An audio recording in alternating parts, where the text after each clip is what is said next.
Already మాట్లాడారు. అందరికీ జై భీమ్. నేను దానికి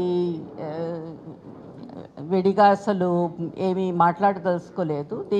ఇలాంటి విషయాలు, ఇలాంటి దాడులకి వ్యతిరేకంగా మనం డెఫినెట్గా ప్రొటెస్ట్ చెయ్యాలి.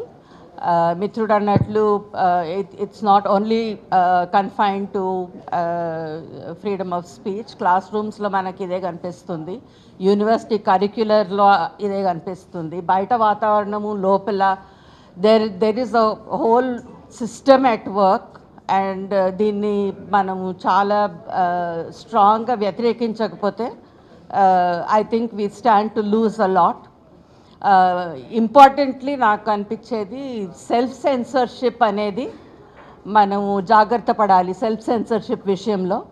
ఎందుకంటే నేను చాలామందితో మాట్లాడుతున్నప్పుడు అవును ఈ కాంట్రవర్షియల్ విషయాల మీద మాట్లాడకపోవడమే మంచిది కదా అన్న ధోరణి రైటర్స్లో అన్కాన్షియస్గా వచ్చేస్తుందన్నమాట. అది రాకుండా మనము జాగ్రత్త పడాలి అని అనుకుంటున్నాను. Thank you.